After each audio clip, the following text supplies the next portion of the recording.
धरान उपमहानगरपालिका वडा नम्बर 13 मा रहेको श्रम संस्कृति पार्कमा नयाँ वर्ष 2083 को आगमनसँगै पर्यटकको सङ्ख्या वात्तै बढेको छ।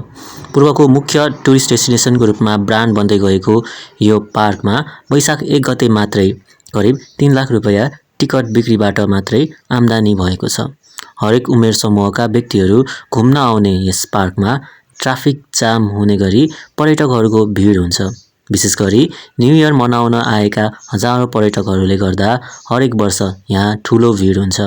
निवर्तमान मेयर र हाल प्रतिनिधि सभा सदस्य हर्कराज राई उर्फ हर्क साम्पाङको नेतृत्वमा बनेको यस पार्क नेपालभर नै एउटा घुम्न लायक ठाउँ बन्दै गइरहेको छ।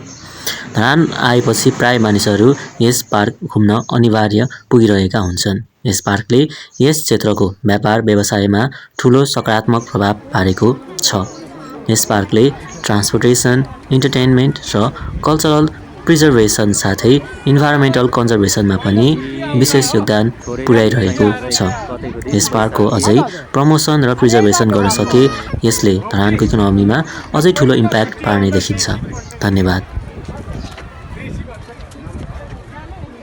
टेम्पो हेर त भाइ।